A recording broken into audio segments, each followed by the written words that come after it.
सांप की सवारी करने वाले मेंढक की कहानी। सालों पहले वरुण पर्वत के पास एक राज्य बसा हुआ था।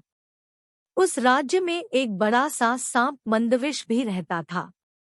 बूढ़ा होने की वजह से वह आसानी से अपना शिकार ढूंढ नहीं पाता था। एक दिन उसने तरकीब सोची। वो तुरंत मेंढकों से भरे हुए एक तालाब के पास पहुंच गया। वहां वह दुखी सा होकर एक पत्थर के ऊपर बैठ गया। तभी पास के पत्थर पर बैठे एक मेंढक ने उसे देखा। उस मेंढक ने थोड़ी देर बाद सांप से पूछा, चाचा, क्या बात है, आज आप खाने की तलाश नहीं कर रहे हैं? अपने लिए भोजन नहीं जुटाएंगे? इतना सुनते ही सांप ने रोनी सी सूरत बनाकर मेंढक को कहानी सुनाई। सांप ने कहा, मैं आज भोजन की तलाश में किसी मेंढक के पीछे पीछे जा रहा था। अचानक से मेंढक ब्राह्मणों के झुंड में जाकर छुप गया।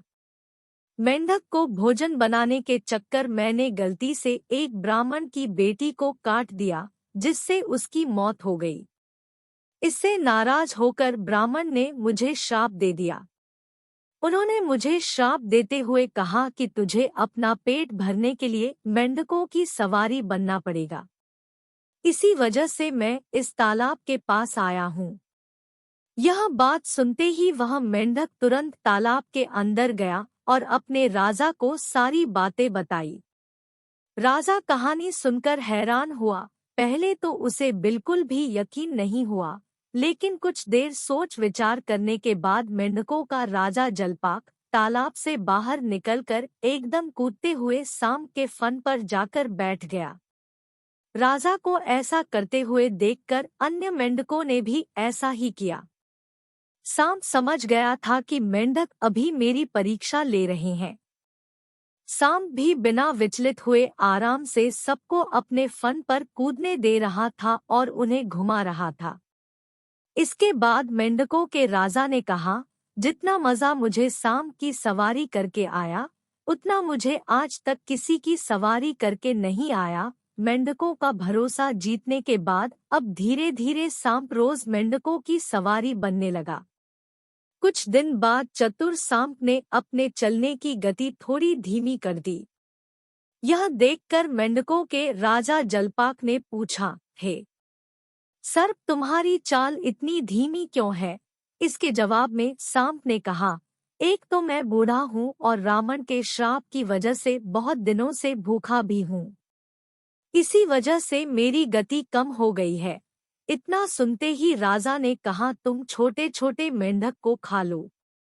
यह सुनकर मन ही मन सांप बहुत प्रसन्न हुआ।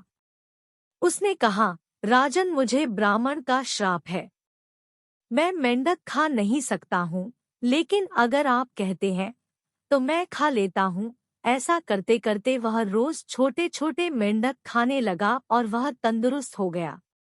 अब सांप को रोज बिना किसी मेहनत के खाना मिल रहा था। सांप काफी प्रसन्न था। मेंढक सांप की चाल अब तक नहीं समझ पाए थे। मेंढक के राजा को भी सांप की इस साजिश की भनक नहीं लगी। होते होते एक दिन सांप ने मेंढक के राजा जलपाक को भी खा लिया और तालाब में रहने वाले सारे मेंढकों के वंश का नाश कर दिया।